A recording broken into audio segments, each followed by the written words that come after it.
शांति। आज 5 अगस्त 2021 की बाबा की साकार मुरली है। मुरली के महावाक्य हैं, मीठे बच्चे, बाबा आए हैं तुम्हारी तकदीर जगाने, पावन बनने से ही तकदीर जगेगी। प्रश्न है, जिन बच्चों की तकदीर जगी हुई है उनकी निशानी क्या होगी? उत्तर है, पहली पॉइंट, वे सुख के देवता होंगे। बेहद के बाप से सुख का वर्षा लेकर सबको सुख देंगे, कभी भी किसी को दुख नहीं दे सकते। वह है व्यास के बच्चे, सच्चे सच्चे सुखदेव। दूसरी पॉइंट, वह 5 विकारों का संन्यास कर सच्चे सच्चे राजयोगी, राज ऋषि कहलाते हैं। तीसरी पॉइंट, उनकी अवस्था एक रस रहती है, उन्हें किसी भी बात में रोना नहीं आ सकता। उनके लिए ही कहते हैं मोहजित गीत है, तकदीर जगाकर आई हूँ। ओम शांति। गीत की एक लाइन सुनकर के भी मीठे मीठे बच्चों के रोमांच खड़े हो जाने चाहिए। है तो कॉमन गीत, परंतु इनका सार और कोई नहीं जानते। बाप ही आकर हर गीत शास्त्र का अर्थ समझाते हैं। मीठे मीठे बच्चे यह भी जानते हैं कि कलयुग में सबकी तकदीर सोई हुई है, सतयुग में तकदीर जगी हुई रहती है। सोई हुई तकदीर को जगाने वाला और मत देने वाला अथवा तकदीर बनाने वाला एक ही बाप है। वही बैठ बच्चों की तकदीर जगाते हैं। जैसे बच्चे पैदा होते हैं और तकदीर जग जाती है। बच्चा जन्मा और उनको यह पता चल जाता कि हम वारिस हैं। हुबहू यह बेहद की बात है। बच्चे जानते हैं कल्प कल्प हमारी तकदीर जगती है और सो जाती है। पावन बनते हैं तो तकदीर जगती है। पावन गृहस्थ आश्रम कहा जाता है। आश्रम अक्षर पवित्र होता है। पवित्र गृहस्थ आश्रम, उनके अगेंस्ट फिर है अपवित्र पतित धर्म। आश्रम नहीं कहेंगे। गृहस्थ धर्म तो सबका है ही, जानवरों का भी है। बच्चे तो सब पैदा करते हैं, जानवरों को भी कहेंगे गृहस्थ धर्म में है। अब बच्चे जानते हैं हम स्वर्ग में पवित्र गृहस्थ आश्रम में थे, देवी देवता थे, उन्होंकी महिमा भी गाते हैं। सर्वगुण संपन्न तुम खुद भी गाते थे। अभी समझते हो हम मनुष्य से सो देवता फिर से बन रहे हैं। देवी देवताओं का धर्म है। फिर ब्रह्मा विष्णु शंकर को भी देवता कहते हैं। ब्रह्मा देवताय नमः, विष्णु देवताय नमः। शिव के लिए कहेंगे शिव परमात्माय नमः। तो फर्क हुआ ना, शिव और शंकर को एक कह नहीं सकते। पत्थर बुद्धि थे, अब पारस बुद्धि बन रहे हैं। देवताओं को तो पत्थर बुद्धि नहीं कहेंगे। फिर ड्रामा प्लान अनुसार रावण राज्य होने से उन्हों को भी सीढ़ी उतरनी है। पारस बुद्धि से पत्थर बुद्धि बनना है। सबसे बुद्धिवान बनाने वाला तो एक ही बाप है। तुमको पारस बुद्धि बनाते हैं। तुम यहाँ आते हो पारस बुद्धि बनने। पारसनाथ के भी मंदिर हैं, वहाँ मेला लगता है, परंतु यह किसको पता नहीं है पारसनाथ कौन है। वास्तव में पारस बनाने वाला तो बाप ही है। वह है बुद्धिवानों की बुद्धि। यह है तुम बच्चों की बुद्धि के लिए खुराक। बुद्धि कितना पलटती है। जैसे गाया जाता है सी नो इविल। अब बंदरों की तो बात नहीं, मनुष्य ही जैसे बंदर मिसल बन जाते हैं। एप्स यानी वन मनुष्य की मनुष्य से भेंट की जाती है। इसको कहा ही जाता है कांटों का जंगल। कितना एक दो को दुख देते रहते हैं। अभी तुम बच्चों की बुद्धि को खुराक मिल रही है। बेहद का बाप खुराक दे रहे हैं। यह पढ़ाई है, इसको ज्ञान अमृत भी कहते हैं। कोई जल आदि नहीं। आजकल सब चीज़ों को अमृत कह देते हैं। गंगा जल को भी अमृत कहते हैं। देवताओं के पैर धोकर पीते हैं, पानी रखते हैं, उनको भी अमृत की अंजलि समझते हैं। अंजलि जो लेते हैं उसको ऐसे नहीं कहेंगे कि यह पतितों को पावन बनाने वाला है। गंगा जल के लिए कहते हैं पतित पावनी है। कहते भी हैं मनुष्य मरे तो गंगा जल मुख में हो। दिखाते हैं अर्जुन ने बाण मारा फिर अमृत जल पिलाया। तुम बच्चों ने कोई बाण आदि नहीं चलाए हैं। एक गाँव है जहाँ बाणों से लड़ाई करते हैं। वहाँ के राजा को ईश्वर का अवतार कहते हैं। बाप कहते हैं यह सब भक्ति मार्ग के गुरु हैं। सच्चा सच्चा सद्गुरु एक ही है। सर्व का सद्गति दाता एक है जो सबको साथ ले जाते हैं। बाप के सिवाय वापिस कोई ले नहीं जा सकता। ब्रह्म में लीन हो जाने की भी बात नहीं। यह नाटक बना हुआ है जो चक्र अनादि फिरता ही रहता है। वर्ल्ड की हिस्ट्री ज्योग्राफी कैसे रिपीट होती है यह अभी तुम जानते हो। मनुष्य अर्थात आत्माएं अपने बाप रचता को भी नहीं जानती हैं, जिसको याद भी करते हैं। ओ गॉड फादर, हद के बाप को कभी गॉड फादर नहीं कहेंगे। गॉड फादर अक्षर बहुत अदब यानी इज्जत से कहते हैं। उनके लिए ही कहते हैं वह पतित पावन दुख हरता सुख करता है। एक तरफ कहते वह दुख हरता सुख करता है और फिर कोई दुख होता है वह बच्चा आदि मर जाता है तो कह देते ईश्वर ही सुख दुख देता है। ईश्वर ने हमारा बच्चा ले लिया, यह क्या किया? ईश्वर को फिर गालियाँ देते हैं। कहते भी हैं ईश्वर ने बच्चा दिया है, फिर अगर उसने वापिस ले लिया तो तुम रोते क्यों हो? ईश्वर के पास गया ना। सतयुग में कब कोई रोते नहीं हैं। बाप समझाते हैं रोने की तो कोई दरकार नहीं। आत्मा को अपने हिसाब किताब अनुसार चाहकर पाठ बजाना है। ज्ञान न होने के कारण मनुष्य कितना रोते हैं, जैसे पागल हो जाते हैं।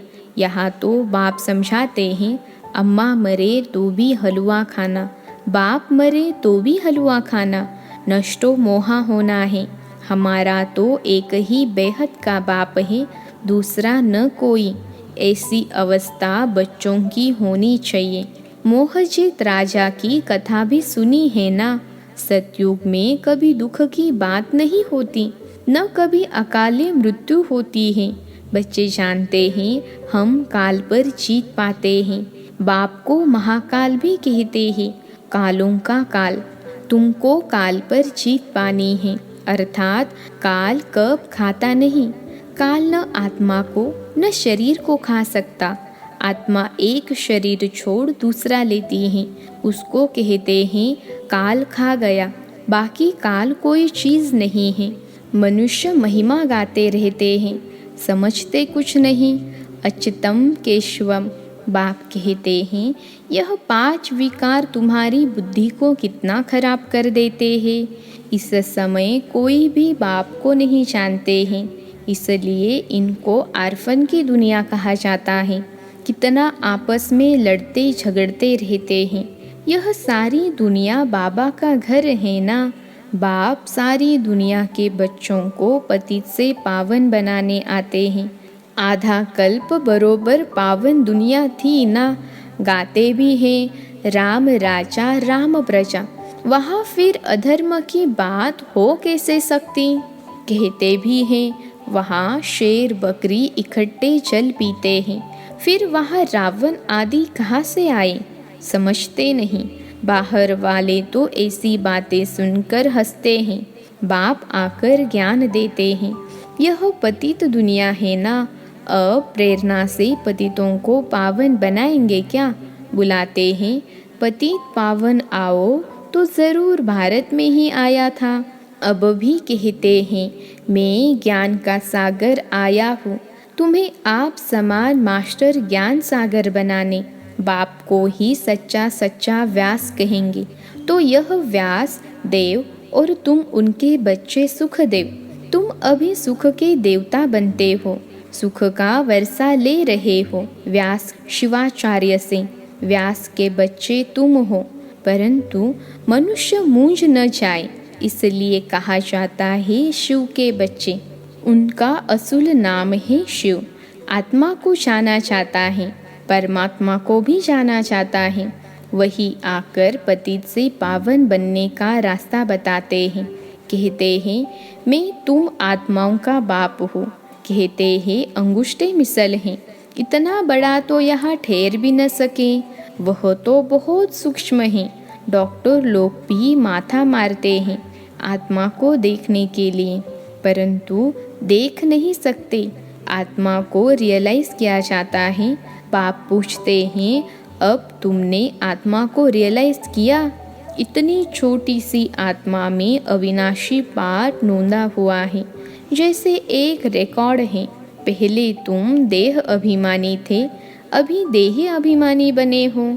तुम जानते हो हमारी आत्मा 84 जन्म कैसे लेती रहती है, उनका एंड नहीं होता। कोई कोई पूछते हैं यह ड्रामा कब से शुरू हुआ, परंतु यह तो अनादि है, यह कभी विनाश नहीं होता। इनको कहा जाता है बना बनाया अविनाशी वर्ल्ड ड्रामा।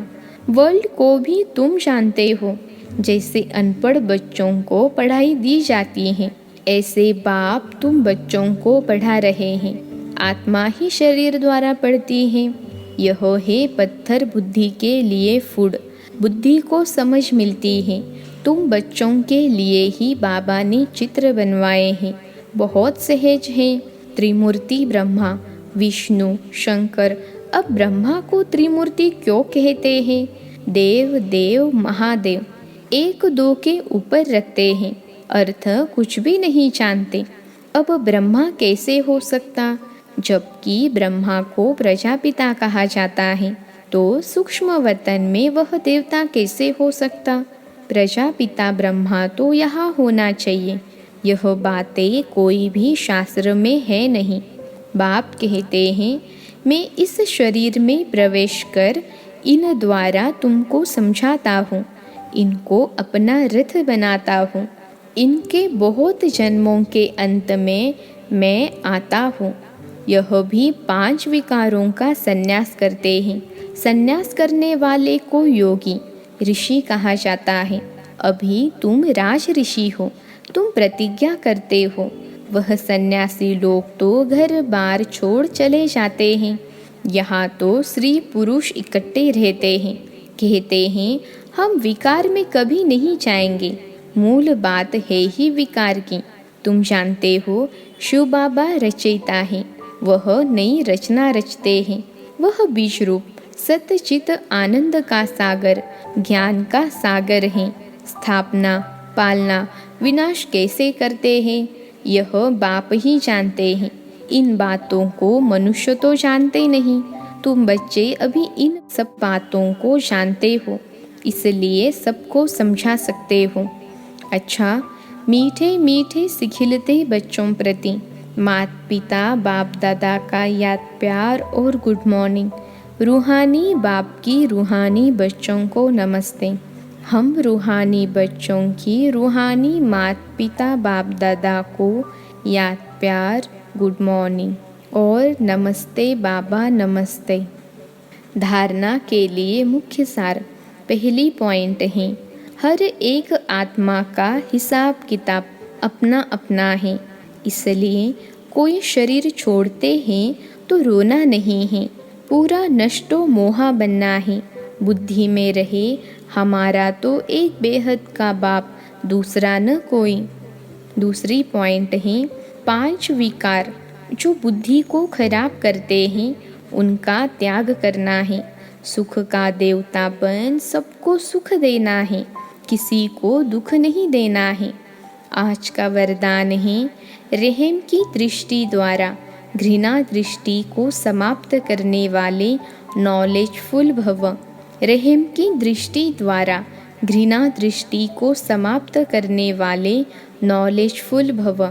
विश्लेषण है जो बच्चे 1-2 के संस्कारों को जानकर संस्कार परिवर्तन की लगन में रहते हैं, कभी यह नहीं सोचते कि यह तो है ही ऐसे। उन्हें कहेंगे नॉलेजफुल। वे स्वयं को देखते और निर्विघ्न रहते हैं। उनके संस्कार बाप के समान रहमदिल के होते हैं। रहम की दृष्टि घृणा दृष्टि को समाप्त कर देती है। ऐसे रहमदिल बच्चे कभी आपस में खिटखिट नहीं करते। वे सपूत बनकर सबूत देते हैं। आज का स्लोगन है, सदा परमात्मा चिंतन करने वाले ही बेफिक्र बादशाह हैं। उन्हें किसी भी प्रकार की चिंता नहीं हो सकती। सदा परमात्मा चिंतन करने वाले ही बेफिक्र बादशाह हैं। उन्हें किसी भी प्रकार की चिंता नहीं हो सकती। मातेश्वरी जी के अनमोल महावाक्य हैं, अखंड ज्योति तत्व साइलेंस लॉज और साकारी दुनिया प्लेग्राउंड आत्माओं का निवास स्थान है। अखंड ज्योति महतत्व जहाँ इस शरीर के पार्ट से मुक्त हैं, अर्थात दुख सुख से न्यारी अवस्था में है, जिसको साइलेंस लॉज भी कहते हैं। और आत्माओं का शरीर सहित पार्ट बजाने का स्थान प्लेग्राउंड यह साकार दुनिया है। तो मुख्य दो दुनिया हैं, एक है निराकारी दुनिया, दूसरी है साकारी दुनिया। दुनिया वाले तो सिर्फ कहने मात्र कहते हैं कि परमात्मा रचता पालन करता है, संहार करता है, संहार करता है, खिलाता है, मारता जलवाता भी वही है, तो दुख सुख देने वाला भी वही है। जब कोई को दुख आता है तो कहते हैं प्रभु तेरा भाना मीठा लागे। अब यह है अयथार्थ ज्ञान, क्योंकि यह कोई परमात्मा का काम नहीं है। परमात्मा दुख हरता है, दुख करता नहीं है। जन्म लेना जन्म छोड़ना दुख सुख भोगना हर एक मनुष्य आत्मा के संस्कार हैं।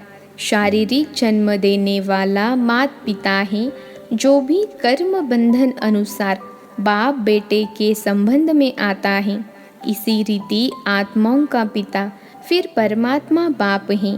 वो कैसे बेहद रचना की स्थापना पालना करता है, कैसे वो अपने 3 रूप ब्रह्मा विष्णु शंकर का रचयिता है। फिर इन आकारी रूपों द्वारा दैवी सृष्टि की स्थापना, आसुरी दुनिया का विनाश और फिर देवी दुनिया की पालना करवाता है। परमात्मा के यह 3 काम बेहद के हैं। बाकी यह दुख सुख जन्म मरण कर्मों अनुसार होता है। परमात्मा तो है ही सुखदाता, वो कोई अपने बच्चों को दुख नहीं देता। अच्छा, ओम शांति।